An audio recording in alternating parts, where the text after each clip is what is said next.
Good morning students.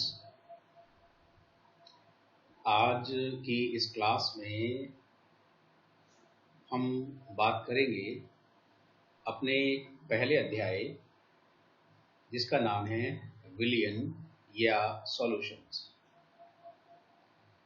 देखिए, विलियन को आप कैसे परिभाषित कर सकते हैं? दो या दो से अधिक अवयवों या प्रावस्थाओं का सममांगी मिश्रण विलियन कहलाता है। दो या दो से अधिक अवयवों का सममांगी मिश्रण। देखिए, जैसा आपको हमने क्लास 11th में बताया था कि सममांगी मिश्रण का अर्थ होता है एक ऐसा मिश्रण जिसका कंपोजिशन या संगठन पूरे विलियन में एक जैसा हो। तो यदि दो या दो से अधिक अवयवों का एक सममांगी मिश्रण बनता है तो हम उसको विलियन कहते हैं। द्विअंगी विलियन, द्वि यानी दो, अंगी यानी अंग। तो ऐसा विलियन जिसके दो अंग हों उसको द्विअंगी विलियन कहते हैं।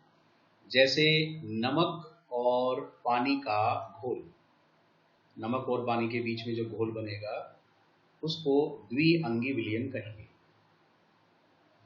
द्विअंगी विलियन के दो अवयव होते हैं। एक को हम नाम देते हैं विलायक या सॉल्वेंट और दूसरे को हम नाम देते हैं विलेय या सोल्यूट। दोनों को कैसे परिभाषित करेंगे? जो अवयव विलियन की भौतिक अवस्था का निर्धारण करता है तथा प्राय अधिक मात्रा में उपस्थित रहता है विलायक कहलाता है। देखिए, जो अवयव विलियन की भौतिक अवस्था का निर्धारण करेगा और जो प्राय अधिक मात्रा में उपस्थित होगा उसको विलायक कहते हैं। जैसे अगर आपने 20 ग्राम बेंजीन को 50 ग्राम टोल्यूइन में मिलाया है तो क्योंकि टोल्यूइन अधिक मात्रा में है तो हम उसको विलायक कहेंगे। लेकिन यहां याद रखने वाली एक बात है कि जो जल है वो एक यूनिवर्सल सॉल्वेंट है, यानी एक यूनिवर्सल विलायक है। ये चाहे कम अमाउंट में हो चाहे ज्यादा अमाउंट में हो, हमेशा यही विलायक रहेगा। अब देखिए, जो दूसरा अवयव है जो प्राय कम मात्रा में उपस्थित रहता है उसको विलेय या सोल्यूट कहते हैं। तो एक सॉल्वेंट हो गया जो प्राय ज्यादा मात्रा में होता है और एक सोल्यूट हो गया जो प्राय कम मात्रा में रहता है। अब देखिए, इसके बाद हम बात करेंगे कि जो विलियन है इसके वर्गीकरण आप कैसे कर सकते हैं। देखिए, किसी विलियन का जो वर्गीकरण है वो कई बातों पर आधारित होता है। सबसे पहले हम ये देखते हैं कि जो विलियन है उसकी भौतिक अवस्था क्या है। तो इसके आधार पर हम विलियन को 3 भागों में डिवाइड करते हैं: ठोस विलियन, द्रव विलियन और गैस विलियन। इसके अतिरिक्त यदि हम विलायक की प्रकृति को देखें कि कौन सा विलायक प्रयोग किया गया है, इसके आधार पर विलियन 2 प्रकार के हो सकते हैं। जलीय विलियन जो पानी में बने हों अर्थात जिनमें विलायक पानी हो, और दूसरे अजलीय विलियन जिनमें विलायक पानी की जगह कोई और विलायक हो सकता है। इसके अतिरिक्त सांद्र विलियन तथा तनु विलियन, ये भी एक विलियन का वर्गीकरण है जिसके बारे में हम आगे पढ़ेंगे। और एक जो ज्यादा महत्वपूर्ण वर्गीकरण है उसमें हम देखते हैं कि विलायक और विलेय की भौतिक अवस्थाएं क्या है। विलायक और विलेय की भौतिक अवस्थाएं क्या है, इसके आधार पर विलियन को 9 भागों में विभाजित किया गया है। 9 प्रकार के विलियन होते हैं। देखिए, ये किस तरह से होंगे। देखिए, पहले जो 3 विलियन हैं वो ठोस विलियन कहलाएंगे क्योंकि इनमें जो विलायक है ये ठोस होगा। दूसरे जो 3 विलयन हैं वो द्रव विलयन कहलाएंगे, क्योंकि इनमें जो विलायक है वो द्रव होगा। और जो तीसरे 3 विलयन हैं वो गैस विलयन होंगे। अब देखिए, जो पहले 3 विलयन हैं उनमें विलायक ठोस है, दूसरे 3 विलयन में द्रव है और तीसरे 3 विलयन में गैस है। इसी प्रकार इनमें जो विलेय पदार्थ मिलाया गया है वो ठोस, द्रव और गैस। इसी प्रकार ठोस, द्रव और गैस, ठोस, द्रव और गैस। तो आप देख सकते हैं कि जो पहले प्रकार का विलयन है उसमें ठोस विलेय पदार्थ को ठोस विलायक में मिलाया गया है, जैसे कॉपर का जिंक में विलयन, कॉपर का जिंक में विलयन। देखिए, आप ये भी समझ सकते हैं कि जब हम दो धातुओं को मिलाकर के एक सममांगी मिश्रण बनाएंगे तो इसको मिश्र धातुएं कहते हैं। इसको आप कहेंगे मिश्र धातुएं। तो जो एलॉय या मिश्र धातुएं हैं ये इस प्रकार का एक उदाहरण होंगे। तो मिश्र धातु, ठीक है। दूसरा, एक द्रव को ठोस में मिलाया गया है, तो इसका उदाहरण होगा सोडियम अमलगम। देखिए, जो अमलगम है ये मरकरी धातु के मिश्र धातुएं होती हैं। अर्थात यहाँ पे क्या होगा कि जो सोडियम धातु है इसको मरकरी के साथ मिला करके एक सममांगी मिश्रण बनाया जाएगा।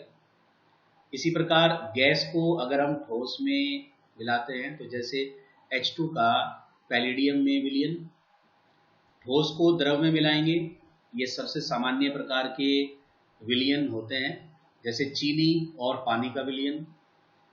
द्रव और द्रव का विलयन, जैसे जल में घुला हुआ इथेनॉल। गैस का द्रव में विलयन, जैसे जल में घुली हुई ऑक्सीजन। अब देखिए, अगर आप किसी ठोस विलेय को गैस में मिलाते हैं, जैसे कपूर, ये ठोस होता है और इसका हमने विलयन बनाया नाइट्रोजन गैस में, या द्रव को गैस के साथ मिलाया जाता है, जैसे क्लोरोफॉर्म एक द्रव यौगिक है और हमने इसको N2 विलायक में मिलाकर के विलयन बनाया, या फिर गैस को गैस में हमने मिलाया, जैसे O2 व N2 का विलयन। तो देखिए, ये जो विलयन है उसका वर्गीकरण हुआ। तो बच्चों, आप ध्यान रखेंगे कि जो ये क्लासिफिकेशन है इसमें से अक्सर जो क्वेश्चंस हैं वो बहुविकल्पीय क्वेश्चन के रूप में आ सकते हैं। जैसे आपसे पूछ लिया जाएगा कि किसी एक ऐसे ठोस के बारे में बताओ जो द्रव और ठोस से मिलकर बनाया गया हो, यानी द्रव विलेय हो और ठोस विलायक हो, तो इसका एग्जाम्पल होगा सोडियम अम्ल। तो इसी तरह की जो और बाकी उदाहरण हैं ये आपसे बहुविकल्पीय प्रश्नों के रूप में पूछे जा सकते हैं। अब देखिए, अब हम इस टॉपिक में आगे बढ़ेंगे और अब हम बात करेंगे विलयन की सांद्रता की। देखिए, जब हम विलयन की सांद्रता की बात करते हैं तो इसका अर्थ होता है कि विलयन के दिए गए भार में विलेय पदार्थ की कितनी मात्रा उपस्थित है। विलयन की सांद्रता का अर्थ क्या होगा कि विलयन के दिए गए भार में विलेय पदार्थ की उपस्थिति कितनी है, यानी कितनी उसकी मात्रा उसके अंदर उपस्थित है। अब किसी विलयन की सांद्रता को हम अलग अलग तरीकों से प्रकट कर सकते हैं, जिनमें से एक सबसे आसान तरीका है द्रव्यमान प्रतिशत या भार प्रतिशत मात्रा। इसको कैसे परिभाषित करेंगे? 100 ग्राम विलयन में विलेय की ग्राम में मात्रा द्रव्यमान प्रतिशत या भार प्रतिशत कहलाती है। 100 ग्राम विलयन में विलेय की ग्राम में मात्रा द्रव्यमान प्रतिशत या भार प्रतिशत कहलाती है। अब अगर आप ये मान लें कि किसी विलयन में विलेय पदार्थ का भार WB है और विलयन का कुल भार WAB है, तो विलेय पदार्थ की भार प्रतिशतता बराबर होगी WB × 100/WAB, यानी विलेय का भार गुणा 100 बटे विलयन का भार, विलेय का भार गुणा 100 बटे विलयन का भार।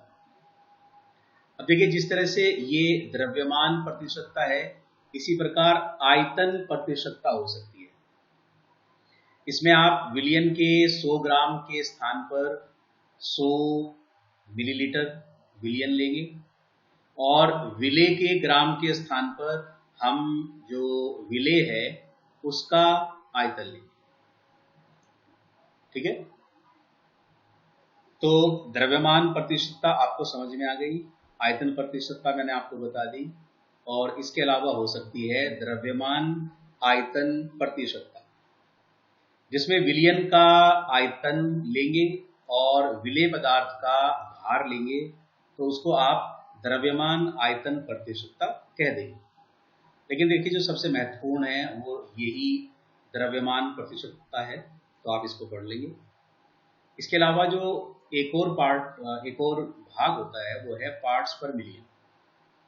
पार्ट्स पर मिलियन, आपको जानकारी है कि 1 मिलियन का अर्थ होता है 10⁶।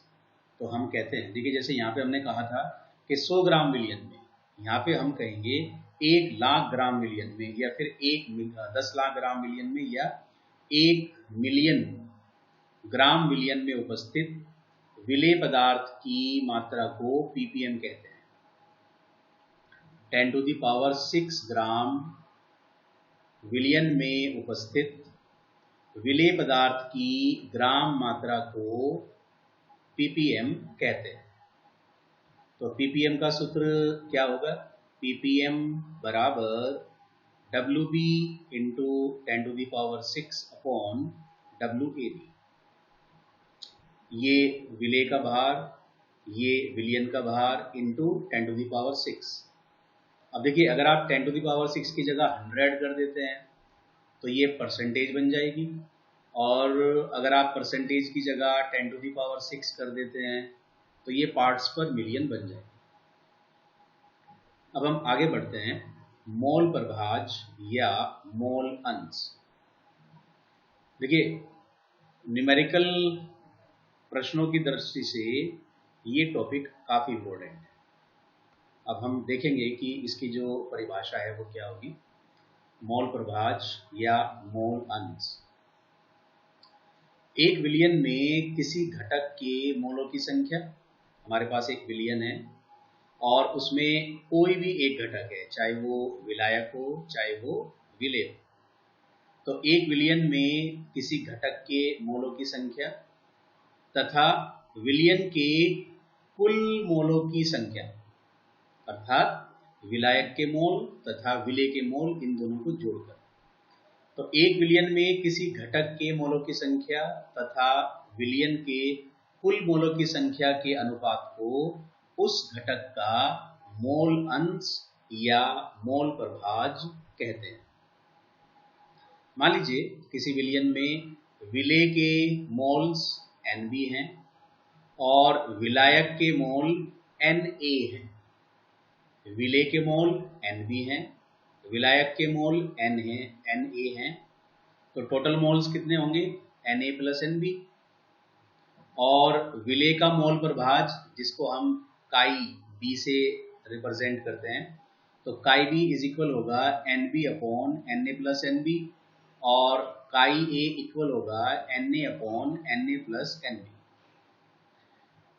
देखिए, आप हमेशा ध्यान रखिए कि किसी विलयन में उपस्थित सभी प्रकार के घटकों के मोल प्रभाज का योग सदैव 1 होगा। अगर कोई द्विअंगी विलयन है, उसमें 2 अंग हैं, अर्थात एक विलायक है एक विलेय है, तो इनके जो मोल प्रभाजों का योग है वो सदैव 1 होगा। और अगर किसी विलयन में 2 से ज़्यादा घटक हैं, 3 हैं या 4 हैं या 5 हैं, तो उन सबके जो मोल प्रभाज हैं, मान लीजिए अगर उसके पास 3 घटक हैं, तो हम ये कहेंगे कि chi1 plus chi2 plus chi3, इन सब का जो टोटल है chi1 plus chi2 plus chi3, इन सब का जो टोटल है वो सदैव 1 आए। तो आपको यहाँ पर ये ध्यान रखना है कि जो मोल प्रभाज है, सभी प्रकार के घटकों का मोल प्रभाज सदैव 1 होता है। चलिए अब हम आगे बढ़ते हैं। देखिए आगे हम देखेंगे, हमारा जो नेक्स्ट पॉइंट है वो है मोलरता। ये भी एक काफी इंपॉर्टेंट भाग है। इसको कैसे परिभाषित करेंगे? प्रति लीटर आयतन विलयन में, यानी विलयन का जो आयतन है वो 1 लीटर लिया जाएगा। तो प्रति लीटर आयतन विलयन में उपस्थित विलेय के मोलों की संख्या विलयन की मोलरता कहलाती है। तो बच्चों आप ये भी कह सकते हैं कि 1 लीटर आयतन विलयन में उपस्थित विलेय पदार्थ के मोलों की संख्या को मोलरता कहते हैं। देखिए जो मोलरता है इसका प्रतीक कैपिटल M है। हमारी परिभाषा के अनुसार कैपिटल M बराबर होगा NV, यानी विलेय के मोलों की संख्या, अपॉन V, अर्थात विलयन का लीटर में आयतन, NV अपॉन V। तो अगर आपको विलयन का आयतन मिलीलीटर में दिया हुआ है, तो इसको लीटर में बदलने के लिए आप इसको 1000 से भाग देंगे, इसलिए वो 1000 ऊपर आ जाएगा। तो आप ये भी कह सकते हैं कि मोलरता बराबर NV इंटू 1000 अपॉन VML। और अगर आपको विलेय पदार्थ के मोलों की संख्या के स्थान पर उनका भार दिया हुआ हो, तो विलेय का जो भार है वो दिया हुआ हो, तो आप मोलरता को इस तरह से भी दिखा सकते हैं, विलेय का भार WB इंटू 1000 अपॉन विलेय का अणुभार MB इंटू मिलीलीटर में आयतन। देखिए जो मोलरता है इसका मात्रक या इसकी इकाई होती है मोल प्रति लीटर, या जिसे हम कभी कभी मोलर भी कह देते हैं, मोलर, या फिर हम इसको कैपिटल M से भी प्रकट कर देते हैं। अब देखिए जो विभिन्न प्रकार के विलयन है, अगर किसी विलयन में 1 लीटर आयतन में 1 मोल घुला हुआ है, 1 लीटर आयतन में 1 मोल घुला हुआ है, तो आप इसको मोलर विलयन कहेंगे। लेकिन यदि 1 लीटर आयतन में 1/10 मोल घुले हुए हैं, तो आप इसको डेसीमोलर नाम देंगे और M/10 से इसको रिप्रेजेंट किया जाएगा। इसी प्रकार यदि 1 लीटर आयतन में 1/100 मोल घुले हुए हैं, तो इसको सेंटीमोलर कहेंगे और M/100 से इसको रिप्रेजेंट किया जाएगा। और यदि 1 लीटर आयतन में 1/1000 मोल घुले हुए हैं, तो इसको मिलीमोल कहेंगे। आप ध्यान देंगे कि अगर 1/1000 मोल घुले हुए हैं, तो हम इसको मिलीमोल का नाम देंगे और इसको रिप्रेजेंट करेंगे M/1000 से। देखिए यहाँ हम कुछ और बात करेंगे कि जो मोलरता है, मोलरता पर ताप का प्रभाव क्या होता है। मैं थोड़ा सा आपको ये भी समझाना चाहूँगा कि जो मोलरता है इस पर ताप का क्या प्रभाव होता है। तो थोड़ा सा आप इस पे ध्यान देंगे कि विलयन की जो मोलरता है उस पर ताप का क्या प्रभाव होगा। देखिए, जो अभी हमने परिभाषा पढ़ी उसके अकॉर्डिंग जो मोलरता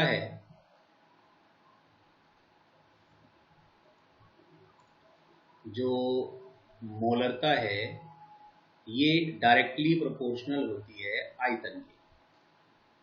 हम देखिए, जो मोलरता है इसमें हम आयतन का प्रयोग करते हैं और आयतन डायरेक्टली प्रोपोर्शनल होता है टेम्परेचर के। इसका अर्थ ये हुआ कि अगर हम टेम्परेचर को बढ़ा देंगे तो आयतन भी बढ़ जाएगा, और अगर आयतन बढ़ जाता है तो मोलरता घट जाएगी। अगर आयतन बढ़ता है तो मोलरता घट जाएगी। तो इसका मतलब ये हुआ कि ताप बढ़ने पर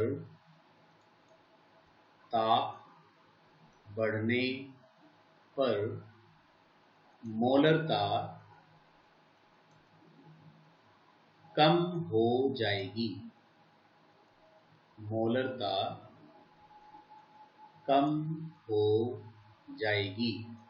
अगर ताप बढ़ेगा तो मोलरता कम हो जाएगी। आप इस बात को ध्यान रखेंगे। देखिए, इसी रीजन से, इसी के कारण हम प्रयोगशाला में मोलरता को एक अच्छा माध्यम नहीं मानते हैं सांद्रता को प्रकट करने के लिए, क्योंकि हमें प्रयोगशाला में विलयनों को गर्म भी करना पड़ता है, ठंडा भी करना पड़ता है। तो इसकी वजह से जो मोलरता है वो बदलती रहती है। अब इसी प्रभाव को समझने के बाद हम मोलरता समीकरण के बारे में पढ़ेंगे। मोलरता समीकरण, देखिए, जो मोलरता समीकरण है वो हमारे पास बेसिकली 3 तरह की समीकरण है। उनमें से मैं पहली के बारे में आपको बताऊंगा। इसका उपयोग तब किया जाता है जब किसी एक विलयन को तनु किया जाए, अर्थात उसको सांद्र विलयन से तनु विलयन में बदला जाए, और इसीलिए इसको तनुता समीकरण भी कहते हैं।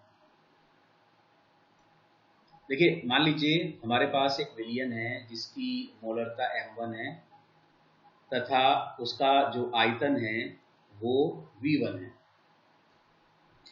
अब जब हम इसमें विलायक मिलाएंगे या पानी मिलाएंगे तो मोलरता का मान घटेगा। तो यदि आपने वॉल्यूम को बढ़ाकर V2 कर दिया तो इसकी मोलरता M2 हो जाएगी, और तनुता समीकरण के अनुसार M1 V1 बराबर होगा M2 V2 के।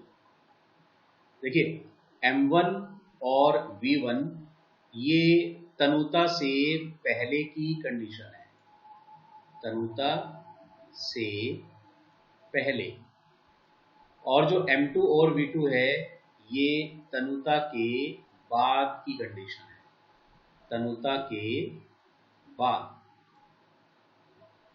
देखिए, जब आपसे प्रश्न पूछे जाएंगे तो उसमें आपको कोई जो विलयन है उसकी मोलरता और उसका आयतन आपको दिया जाएगा, उसका जो फाइनल आयतन है ये भी आपको दिया जाएगा, और आपसे ये पूछा जाएगा कि अब इस विलयन की मोलरता क्या है।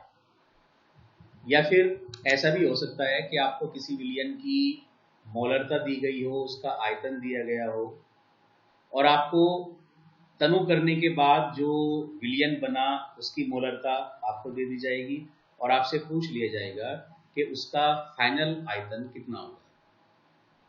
या फिर ऐसा भी हो सकता है कि आपको किसी विलयन की मोलरता दी गई हो, तनु करने के बाद जो विलयन बनेगा उसकी मोलरता और उसका आयतन दिया गया हो, और आपसे ये पूछ लिया जाए कि इस सांद्रता वाले विलयन को प्राप्त करने के लिए इस सांद्रता वाले विलयन में कितना आयतन उपयोग किया जाएगा। तो इस तरह के जो न्यूमेरिकल्स हैं वो प्रश्न आपसे पूछे जाते हैं। अब देखिए, जो दूसरी तनुता समीकरण है, इसमें दो विलयनों को मिलाया जाएगा, दो विलयनों का मिश्रण। इसमें आपके पास दो विलयनों का मिश्रण होगा। अब देखिए, आप ये मान करके चलिए कि हमारे पास दो विलयन हैं, जिनमें से पहले विलयन की मोलरता m1 है और आयतन v1 है, दूसरे विलयन की मोलरता m2 है और आयतन v2 है। अब हमने इन दोनों विलयनों को आपस में मिला दिया। तो देखिए, ये तो बात आप समझ ही गए होंगे कि अब जो टोटल आयतन होगा उस मिश्रण का, वो होगा v1 प्लस v2। इन दोनों को मिला करके उसका नया आयतन बनेगा और इसको हम v3 मानते हैं। तो अगर इस तरह के विलयन की आप मोलरता ज्ञात करना चाहते हैं, तो आपके पास एक इक्वेशन बनेगी m1 v1 plus m2 v2 upon v1 plus v2, या फिर आप इसको v3 भी कह सकते हैं, और ये इक्वल होगी m3 के।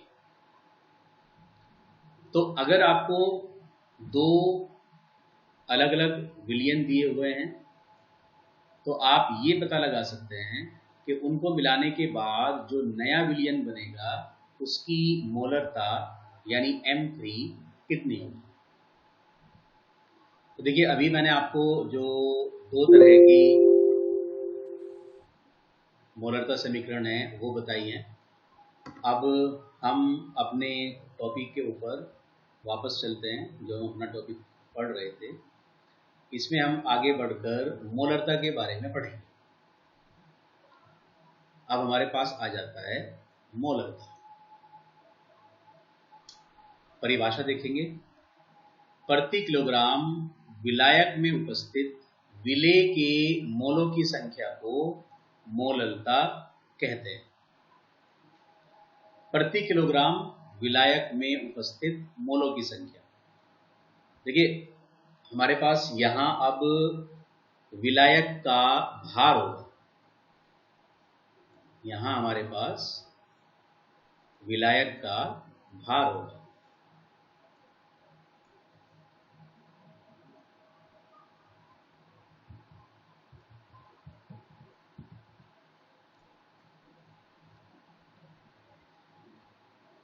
जरा हम अभी एक बार वापस चलते हैं इसको।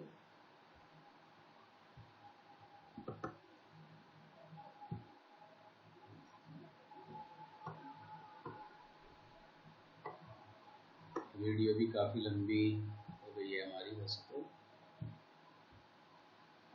तो हम इस बार क्या लेंगे, इस बार हमारे पास विलायक का भार उपस्थित होगा। देखिए, इस बार हमारे पास क्या होगा, विलायक का भार यानी WA, और वो हमें कितना लेना है, 1 kg, 1 किलोग्राम। अब इस 1 किलोग्राम विलायक में विलेय के जितने मोल घुले हुए होंगे,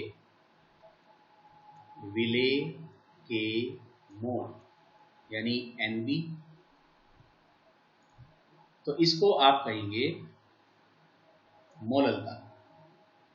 मोलरता को हम स्मॉल m से रिप्रेजेंट करते हैं, तो स्मॉल m इज इक्वल होगा NB अपॉन WA। देखिए, यहाँ NB क्या है, ये विलेय के मोलों की संख्या है। WA क्या है, ये विलायक का किलोग्राम में भार है। यदि विलायक का भार किलोग्राम में ना दे करके ग्राम में दिया गया हो, तो ग्राम को किलोग्राम में कन्वर्ट करने के लिए हम 1000 से डिवाइड करेंगे और वो 1000 ऊपर चला जाएगा। यदि हमें विलियन के मोलों के स्थान पर विलियन का भार दिया हुआ हो तो हम इसको पहले मोलों में कन्वर्ट करेंगे, यानी विलेय के भार को अणुभार से डिवाइड कर लेंगे।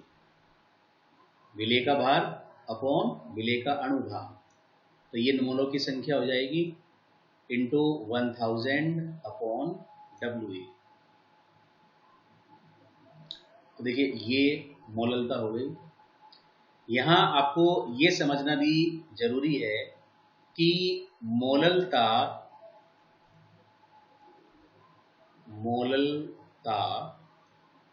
ताप से प्रभावित नहीं होती। ताप से प्रभावित नहीं होती। ये ताप से प्रभावित नहीं होती है। क्यों नहीं होती है? क्योंकि मोललता में हम भार का प्रयोग करते हैं, ना कि आयतन का, और भार तापमान पर निर्भर नहीं करता। जो भार है ये तापमान पर निर्भर नहीं करता, इसलिए जो मोललता है वो ताप से प्रभावित नहीं होगी। और यही वजह है कि अगर मोलरता तथा मोलरता में तुलना की जाए तो प्रयोगशाला में प्रयोग करने के लिए मोललता अधिक अच्छी है मोलरता से। तो देखिए बच्चों, ये कुछ मैंने आपको आज टॉपिक बताया है विलियन का। आप इस टॉपिक को समझने के लिए इस वीडियो को बार बार देखें और इसमें जो भी बातें आपको बताई गई हैं इनको याद करने का प्रयास करें।